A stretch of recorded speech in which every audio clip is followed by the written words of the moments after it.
So in the 1960s, there's this iconic psychological study known as the Bobo doll experiment, which some of you may have heard of. And they're trying to see how children are impacted and influenced by an adult who shares their identity participate in a certain activity. The activity in this case, hitting and acting aggressively towards this giant inflatable Boba doll that wobbles back and forth. So Spark notes, they take the kids and they put them in a room and they show them video footage of an adult man hitting and acting aggressively towards the Bobo doll. They then take the kids, put them in a room with the doll, and what we see is the boys start hitting and acting aggressively towards the doll. But the girls largely don't participate. They then take the kids and show them another video, this time of an adult woman hitting and acting aggressively towards the doll. And lo and behold, after, the girls begin hitting and acting aggressively towards the doll. So the takeaway is, when we're young, we are influenced and impacted by people who look like us, right? It's this green light moment, this promise of, if they can do it, I can do it too. And usually, the takeaway term is observational learning. But for me, this has long stood as the science behind why representation matters. So let me tell you a little bit about myself. My name is Guneez Ibrahim, and I'm the proud daughter of 2 Pakistani Muslim immigrants. And I grew up in South Louisiana. And if you're sitting there thinking, that's a weird combination, it's because it is, right? There's not a lot of brown people where I'm from. There's definitely not a lot of Muslims. This isn't Sugar Land, Texas.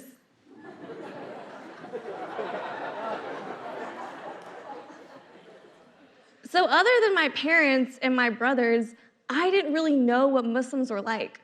There was no media representation, no community representation, so I didn't know what all the possibilities could be. But what I did know was that it wasn't always going to be easy.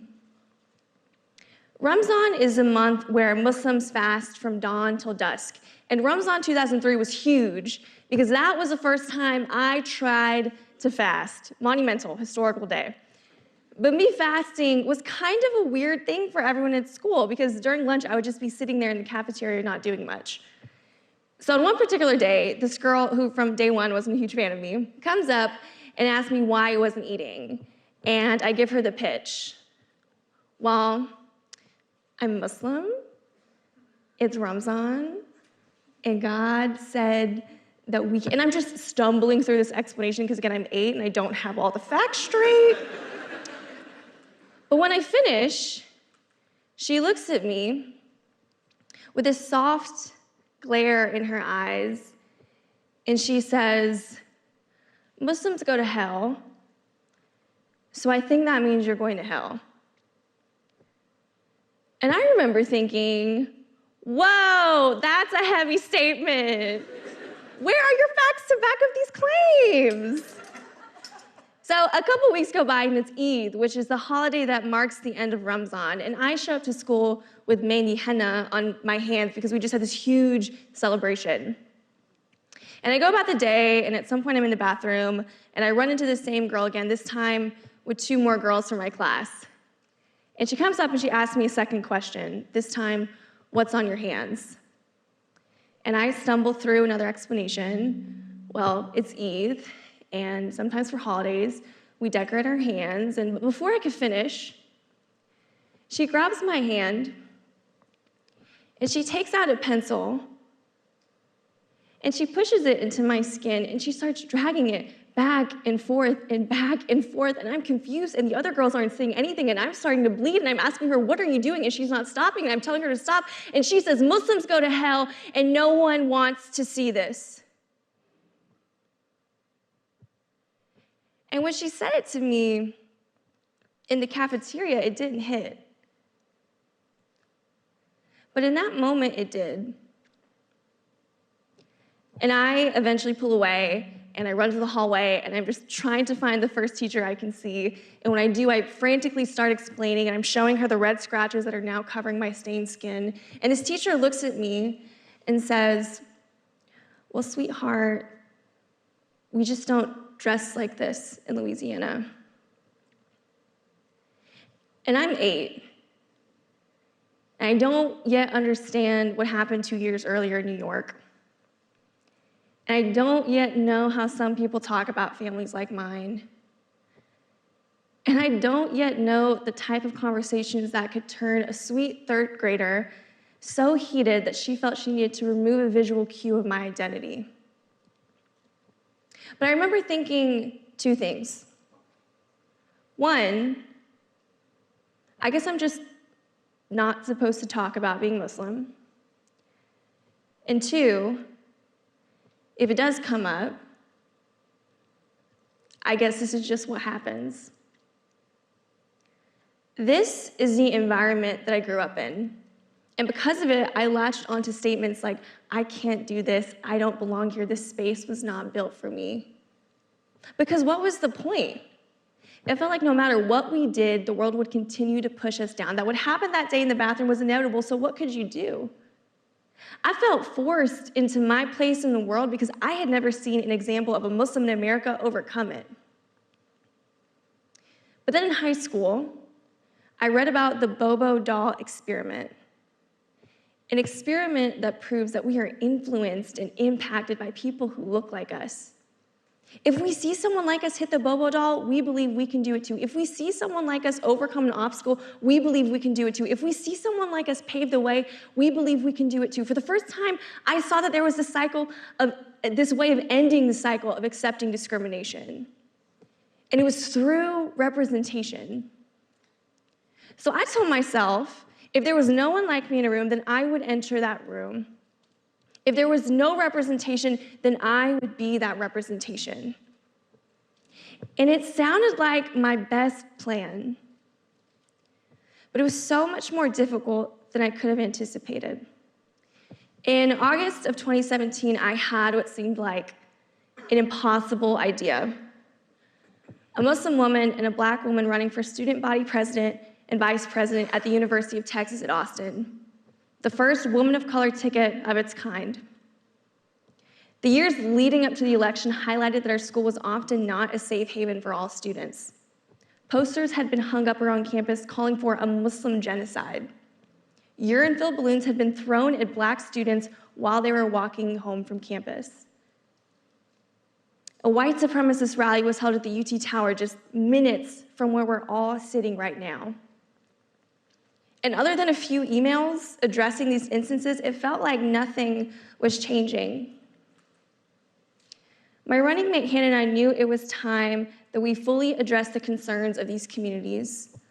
We had both been involved in a number of campus organizations and communities and felt equipped to take on this role with a focus on minority students who are often not at the forefront of campus dialogue. So we assembled a powerhouse team of over 100 students to create a campaign our school had never seen before.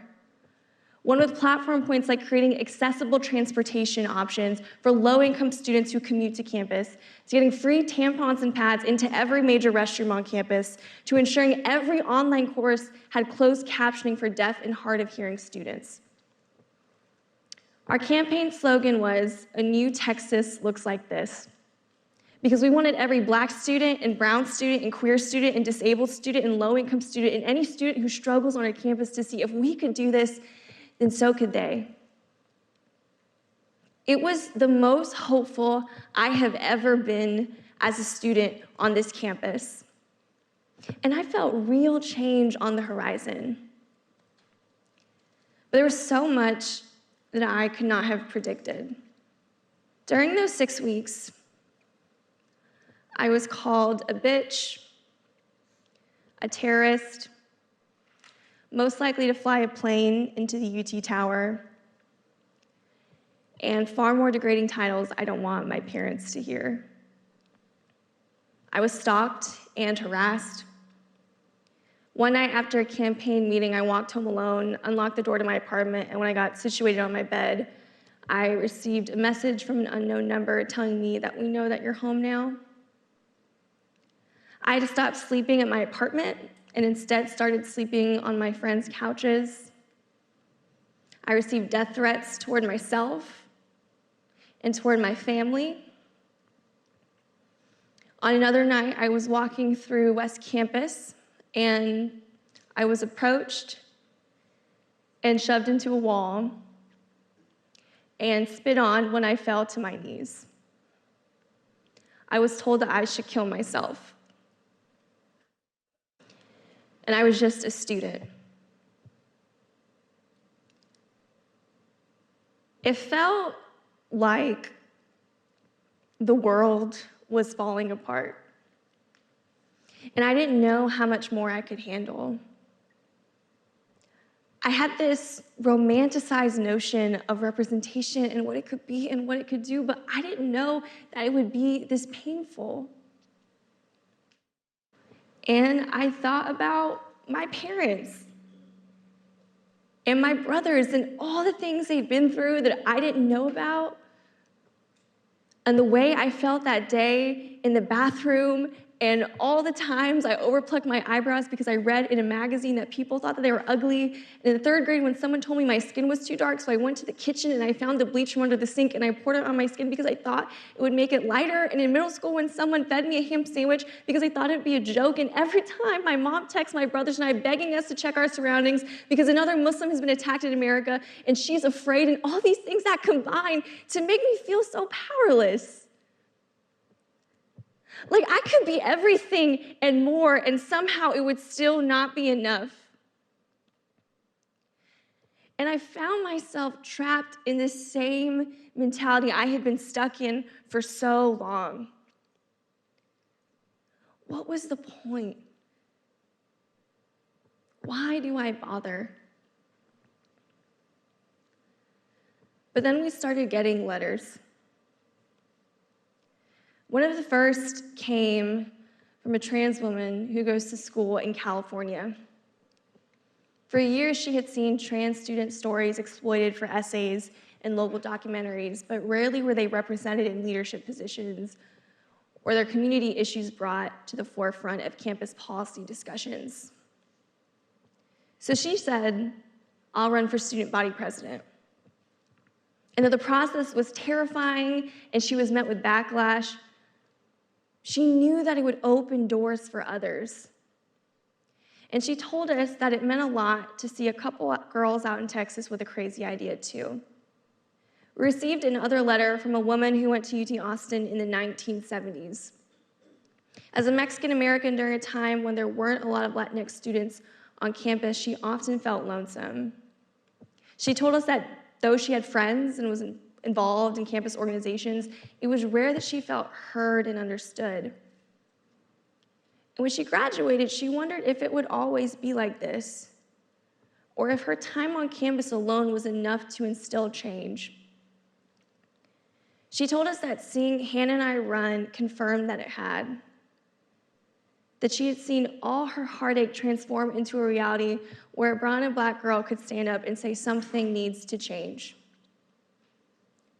We received hundreds of letters like these, coming in from all over the state and country and world. I don't know how people in Nepal and Brazil found out about this campaign, but they did somehow.